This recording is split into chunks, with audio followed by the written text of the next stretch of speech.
Welcome in and thanks for joining us for the WHHI Daily News, where we strive to bring you more Lowcountry news more often. I'm Bob Stevens. Expect some fireworks at the Beaufort County Council meeting on Monday afternoon, the 28th, when fired former County Administrator Eric Greenway gets a public hearing about what led to his firing. He believes he was wrongfully terminated after Sheriff P.J. Tanner announced misconduct allegations against Greenway a few weeks ago. The council first decided he could keep his job during an outside investigation. Then they suspended him with pay, but then they fired him 4 days later after sexual harassment allegations were made by a woman he had hired as the county's wellness advocate. A number of county councilors say they know very little about what's going on. Those that do know aren't talking. We'll see if it all breaks loose on the 28th. Meanwhile, Hilton heads town council meeting Wednesday, supposed to have an update on workforce housing. It's been a year now since dozens of families were given eviction notices in Hilton Head's Chimney Cove neighborhood. And while those notices were later rescinded and the wave of discussion about affordable housing on the island got serious, what's really changed 12 months later? Well, an island packet investigation has found that while discussions and workshops and even financial commitments have come forth from town council and private businesses, there's still much to be done to provide service workers on the island a better opportunity to live there. A public-private partnership project on the island's north end has stalled in search of that private partner. The town has set aside over $3 million in the coming year's budget to attack affordable housing and just bought over 7 acres near the Cross Island Bridge for future workforce housing. Private businesses like the Surge Group are partnering with Hilton Head's USCB campus to try to create studio-style housing in empty office buildings on Office Way, but that's tied up in the zoning process.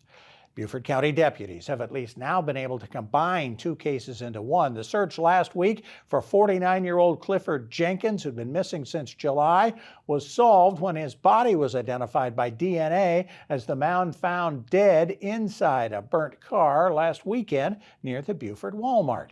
Investigators are considering his death a homicide. Now they just have to find a suspect. They're asking for our help in finding one or more.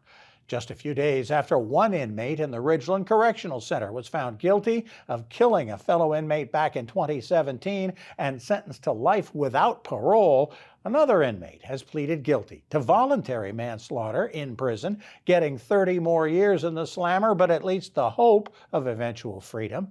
37-year-old Jeffrey Brian Henderson has now admitted to the 2019 strangling death of cellmate Michael Edwards. Henderson claimed earlier that he was afraid to report Edwards' death because Edwards was a gang member who'd been ordered to kill Henderson. And the culture wars that have, except for maybe book banning, been fought elsewhere are now being battled again in the Lowcountry. The LGBTQ+ organization Lowcountry Pride Group wants to have its annual Pride Festival in Port Royal in November after 4 fairly non-controversial years in Bluffton. But there are many Port Royal residents opposed to the event being held in Live Oaks Park. They've made their voices heard at recent town council meetings. After discussions with Mayor Joe DeVito, a parade has been taken out of any plans. The rest of the application, that includes a party with food vendors and a bounce house, is still under review. For more details on these stories and other Lowcountry news, we invite you to visit the sources listed on your screen. We've got sports coming up in just a little bit with Justin Jarrett. First, let's check the weather with Maria Soden. Thanks, Bob. Yep, so taking a look ahead, it does look like it's going to be another hot and rainy week, but it should be clearing up just in time for football on Friday. So taking a look ahead at Tuesday, it's going to be partly cloudy with heavy thunderstorms throughout the afternoon and going into the evening. Hilton's going to have a high 93, a low of 81. Bluffton's going to have a high 94, a low of 79. And Beaufort's going to have a high 94 and a low of 80. The sunrise for Tuesday is going to be at 6:47 and sunset's going to be at 8:07. Taking a look at the beach tides, high tide's going to be at 9:17 a.m. and low tide's going to be at 4:25 p.m. Taking a look into the rest of the week, Wednesday it's going to be cloudy, but we are going to see some showers in the morning, which are going to turn into thunderstorms throughout the afternoon and going into the evening. Highs are going to be in the upper 80s, lows in the 70s.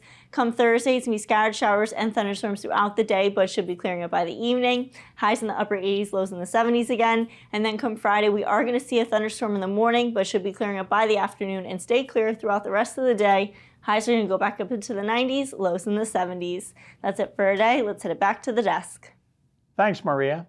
Coming up, we're going to talk about what the Boys and Girls Clubs are doing headed into the fall, and we'll get your input and ways you can have input coming up. Up next, though, a little something we're all going to get in the mail in the coming weeks, our property tax assessment. Been 5 years, you know what property values have done. We're going to talk with Beaufort County's assessor about what all that means next.